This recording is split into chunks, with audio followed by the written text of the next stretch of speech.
ಎಲ್ಲಿವರೆಗೂ ಬರ್ತದೋ ಏನು ಅಂತ ಗೊತ್ತಿಲ್ಲ. ಸೊ ಅದಕ್ಕೆ ನಾವು ಅಗ್ರಿಕಲ್ಚರ್ ಡಿಪಾರ್ಟ್ಮೆಂಟ್ ಅವ್ರ ಹತ್ರ ಎಲ್ಲ ಮಾತಾಡಿ ಕೆಲವು ತೀರ್ಮಾನ ಮಾಡ್ತೀವಿ.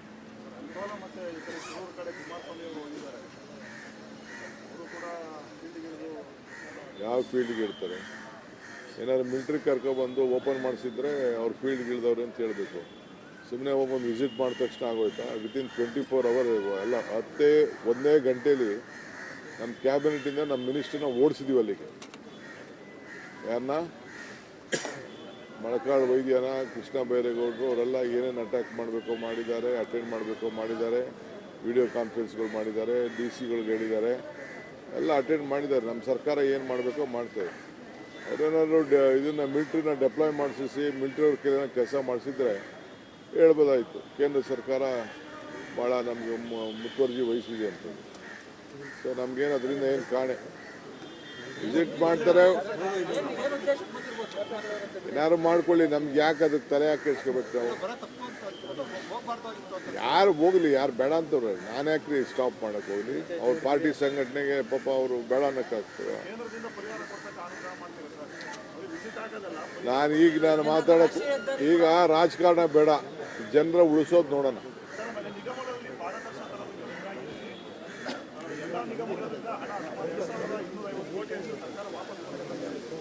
ಈಗ ನೋಡ್ರಿ, ನಮ್ಮ ಚೇರ್ಮನ್ಗಳಿಗೂ ನಾವು ಆಲೇ ಹೇಳಿದ್ದೀವಿ, ಹಿಂದೇನು ನಾ ಇಲ್ಲೂ ಕರೆದು ಹೇಳಿದ್ದೆ. ಯಾಕೆಂದರೆ ಈ ಆಫೀಸರ್ಸ್ ಎಲ್ಲ ಕೆಲವರೆಲ್ಲ ಭಾಳ ಕದೀಮ್ರಿದ್ದಾರೆ, ಕದೀಮ್ರು ಅಲ್ಲಿದ್ದು ಕದೀಮು ಇಲ್ಲೂ ಬಂದು ಸೇರ್ಕೊಂಡ್ಬಿಟ್ಟಿದ್ದಾರೆ. ಅಲ್ಲೂ ಈಗ ನೋಡಿದಿರಲ್ಲ, 300-400 ಕೋಟಿ ರೂಪಾಯಿ ತಿಂದ್ಬಿಟ್ಟು ತಿರ್ಗಿ ಅದೇ ಅಧಿಕಾರಿಗಳು ಇಲ್ಲಿದ್ದಾರೆ. ಸೊ ಎಲ್ಲ ಭಾಳ ಎಚ್ಚರಿಕೆಯಿಂದ ಇರಬೇಕು. ಆಮೇಲೆ ಕೆಲವರೆಲ್ಲ ಡಿಗ್ರೇಡು ಅವರು ಈ ಕ್ಲರ್ಕ್ಗಳಿಗೆಲ್ಲ ತಗೊಂಡೋಗಿ ಸೂಪ್ರೆಂಟು ಬೇರೆ MD ಅಂತೆಲ್ಲ ಕೆಲವರೆಲ್ಲ ಮಾಡಿಬಿಟ್ಟಿದ್ದಾರೆ. ಅಂಥವೆಲ್ಲ ಪರಿಶೀಲನೆ ಮಾಡ್ತಾ ಇದ್ದೀವಿ. ಅದಕ್ಕೆ ಫೈನಾನ್ಸ್ ಡಿಪಾರ್ಟ್ಮೆಂಟು ಮುಂಜಾಗ್ರತೆಯಾಗಿ ಅದನ್ನೆಲ್ಲ ನಮ್ಮ ಟ್ರೆಜರಿಲಿ ಕಂಟ್ರೋಲ್ ಇಡೋಕ್ಕೆ ಏನು ವ್ಯವಸ್ಥೆ ಬೇಕೋ ಮಾಡ್ತಾ ಇದ್ದೀವಿ. ನಮ್ಮ ಜಿಲ್ಲಾ ಕಾಂಗ್ರೆಸ್ ಅಧ್ಯಕ್ಷಗಳು, ಬ್ಲಾಕ್ ಕಾಂಗ್ರೆಸ್ ಅಧ್ಯಕ್ಷಗಳನ್ನ ಸಭೆ ಕರೆದಿದ್ದೀವಿ. ಪಾರ್ಟಿನ ರಿವ್ಯಾಂಪ್ ಮಾಡಬೇಕು ಬ್ಲಾಕ್ ಮಟ್ಟದಲ್ಲಿ.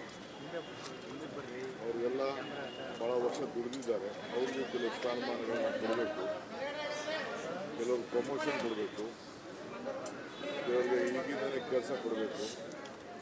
ಯಾಕೆಂದರೆ ಜಿಲ್ಲಾ ಪಂಚಾಯತಿ, ತಾಲೂಕ್ ಪಂಚಾಯತಿ, ಕಾರ್ಪೊರೇಷನ್ನು ಇವೆಲ್ಲ ಯಾವಾಗ ಬೇಕಾದ್ರೂ ಕೋರ್ಟ್ ಆದೇಶ ಕೊಡಲಿಕ್ಕೆ ಅವಕಾಶ ಇದೆ. ಸೊ ಸಿದ್ಧತೆ ಮಾಡ್ಕೊಳ್ಬೇಕು ಅನ್ನೋ ದೃಷ್ಟಿಯಿಂದ ಇವತ್ತು ನಾವೆಲ್ಲ ಅವನ್ನೆಲ್ಲ ಕರೆದಿದ್ದೀವಿ. ಸೊ ಕೆಲವು ಯಾವುದಾದ್ರು ಪೋಸ್ಟ್ ಪೆಂಡಿಂಗ್ ಇದೆ, ನಾಮಿನೇಷನ್ಸ್ ಅದೆಲ್ಲ ಮುಗಿಸ್ಬೇಕು ನಾವು. ಆ ವಿಚಾರ ಚರ್ಚೆ ಮಾಡಲಿಕ್ಕೆ ಮತ್ತು ಅವ್ರಿಗೆ ಏನು ಮಾರ್ಗದರ್ಶನ ಕೊಡಬೇಕು ಅಂತ ಕರೆದಿದ್ದೀವಿ.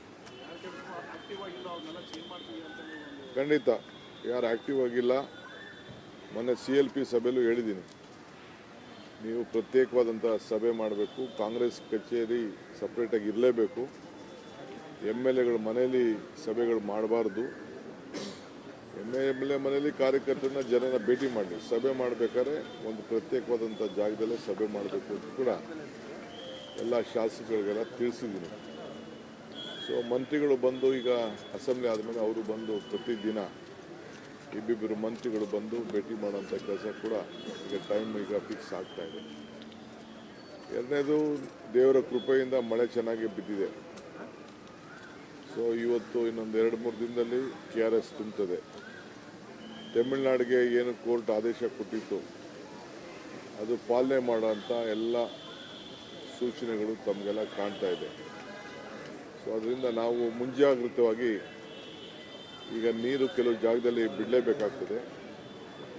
ಅದಕ್ಕೆ ನಾವು ಮುಂಜಾಗ್ರತವಾಗಿ ಈಗ ಅಲ್ಲಿ ಇದು ಬರ್ಡ್ ಸ್ಯಾಂಚುರಿ ಇತ್ತಲ್ಲ, ಪಕ್ಷಿಧಾಮ, ಅಲ್ಲೆಲ್ಲ ಅದೆಲ್ಲ ದೋಣಿ ಗೀಣಿದೆಲ್ಲ ನಿಲ್ಲಿಸಿದ್ದೀವಿ.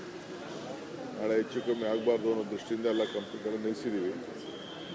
ಮುಂಜಾಗ್ರತೆಯಾಗಿ ಹೊಳೆಗಳ ಪಕ್ಕದಲ್ಲಿರೋಂಥ ಎಲ್ಲ ಮನೆಗಳಿಗೆ ಎಲ್ಲ ಕೂಡ ರೆಡ್ ಅಲರ್ಟ್ ಘೋಷಣೆ ಮಾಡಿದ್ದೀವಿ.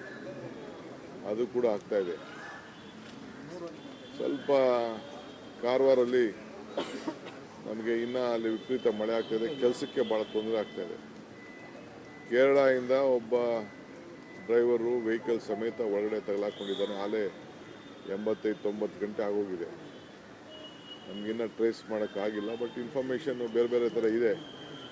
ನಾವು ಭಾಳ ಪ್ರಯತ್ನ ಮಾಡ್ತಾಯಿದ್ದೀವಿ. ನಮ್ಮ ಅಧಿಕಾರಿಗಳೆಲ್ಲ ಭಾಳ ಪ್ರಯತ್ನ ಮಾಡ್ತಾಯಿದ್ವಿ. ನಮ್ಮ ಡಿಸ್ಟಿಕ್ ಮಿನಿಸ್ಟ್ರು ಸತೀಶ್ ಶೈಲು, ನಮ್ಮ ವೈದ್ಯ ಅವರೆಲ್ಲ ಅಲ್ಲೇ ಸ್ಪಾಟಲ್ಲೇ ಇದ್ದಾರೆ. ಅವ್ರ ಕೆಲಸ ಎಲ್ಲ ಡ್ಯೂಟಿ ಎಲ್ಲ ಮಾಡ್ತಾಯಿದ್ದಾರೆ. ಸೊ ನಮ್ಮ ರೈತರ ಹಿತಕ್ಕೆ ಏನೆಲ್ಲ ಬೇಕು, ಆಮೇಲೆ ನೀರನ್ನ ಕೆರೆಗಳನ್ನ ತುಂಬಿಸ್ಕೊಳ್ಳಿಕ್ಕೂ ಕೂಡ ನಮ್ಮ ರೈತರಿಗೆ ಅನುಕೂಲ ಆಗಲಿಕ್ಕೆ ಅದಕ್ಕೆ ಏನು ಬೇಕೋ ವ್ಯವಸ್ಥೆ ಕೂಡ ನಾವು ಮಾಡ್ತೀವಿ. ಕೆಲವು ಚಾನಲಲ್ಲಿ ಓಪನ್ ಮಾಡಿದ್ದೀವಿ ಕೆರೆಗಳನ್ನೆಲ್ಲ ನೀರು ತುಂಬಿಸ್ಕೊಳ್ಳಿಕ್ಕೆ. ಬಟ್ ಭತ್ತ ನಾಟಿ ಗೀಟಿ ಸಂದದ್ದು ಸ್ವಲ್ಪ ತಾಳ್ಮೆಯಿಂದ ಇರಬೇಕು. ಇನ್ನು ನೀರು ಎಲ್ಲಿವರೆಗೂ ಬರ್ತದೋ ಏನು ಅಂತ ಗೊತ್ತಿಲ್ಲ. ಸೊ ಅದಕ್ಕೆ ನಾವು ಅಗ್ರಿಕಲ್ಚರ್ ಡಿಪಾರ್ಟ್ಮೆಂಟ್ ಅವ್ರ ಹತ್ರ ಎಲ್ಲ ಮಾತಾಡಿ ಕೆಲವು ತೀರ್ಮಾನ ಮಾಡ್ತೀವಿ.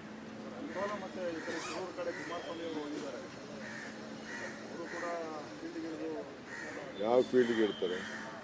ಏನಾದ್ರು ಮಿಲ್ಟ್ರಿ ಕರ್ಕೊಬಂದು ಓಪನ್ ಮಾಡಿಸಿದ್ರೆ ಅವ್ರು ಫೀಲ್ಡ್ಗೆ ಇಳಿದವ್ರೆ ಅಂತ ಹೇಳಬೇಕು.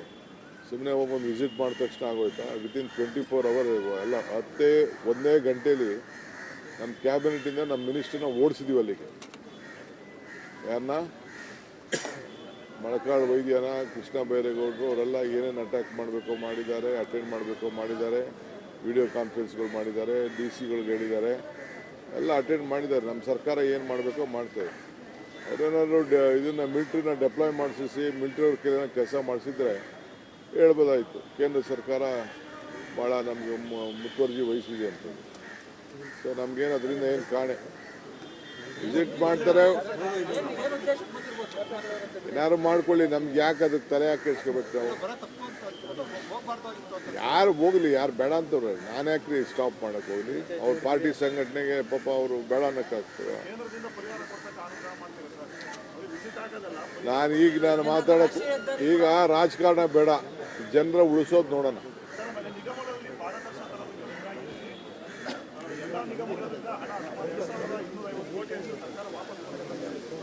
ಈಗ ನೋಡ್ರಿ, ನಮ್ಮ ಚೇರ್ಮನ್ಗಳಿಗೂ ನಾವು ಆಲೇ ಹೇಳಿದ್ದೀವಿ. ಹಿಂದೇನು ನಾ ಇಲ್ಲೂ ಕರೆದು ಹೇಳಿದ್ದೆ. ಯಾಕೆಂದರೆ ಈ ಆಫೀಸರ್ಸ್ ಎಲ್ಲ ಕೆಲವರೆಲ್ಲ ಭಾಳ ಕದೀಮ್ರಿದ್ದಾರೆ. ಕದೀಮ್ರು ಅಲ್ಲಿದ್ದು ಕದೀಮು ಇಲ್ಲೂ ಬಂದು ಸೇರ್ಕೊಂಡ್ಬಿಟ್ಟಿದ್ದಾರೆ. ಅಲ್ಲೂ ಈಗ ನೋಡಿದಿರಲ್ಲ, 300-400 ಕೋಟಿ ರೂಪಾಯಿ ತಿಂದ್ಬಿಟ್ಟು ತಿರ್ಗಿ ಅದೇ ಅಧಿಕಾರಿಗಳು ಇಲ್ಲಿದ್ದಾರೆ. ಸೊ ಎಲ್ಲ ಭಾಳ ಎಚ್ಚರಿಕೆಯಿಂದ ಇರಬೇಕು. ಆಮೇಲೆ ಕೆಲವರೆಲ್ಲ ಡಿಗ್ರೇಡು ಅವರು ಈ ಕ್ಲರ್ಕ್ಗಳಿಗೆಲ್ಲ ತಗೊಂಡೋಗಿ ಸೂಪ್ರೆಂಟು, ಬೇರೆ MD ಅಂತೆಲ್ಲ ಕೆಲವರೆಲ್ಲ ಮಾಡಿಬಿಟ್ಟಿದ್ದಾರೆ. ಅಂಥವೆಲ್ಲ ಪರಿಶೀಲನೆ ಮಾಡ್ತಾಯಿದ್ದೀವಿ. ನೀರು ಎಲ್ಲಿವರೆಗೂ ಬರ್ತದೋ ಏನು ಅಂತ ಗೊತ್ತಿಲ್ಲ. ಸೊ ಅದಕ್ಕೆ ನಾವು ಅಗ್ರಿಕಲ್ಚರ್ ಡಿಪಾರ್ಟ್ಮೆಂಟ್ ಅವ್ರ ಹತ್ರ ಎಲ್ಲ ಮಾತಾಡಿ ಕೆಲವು ತೀರ್ಮಾನ ಮಾಡ್ತೀವಿ.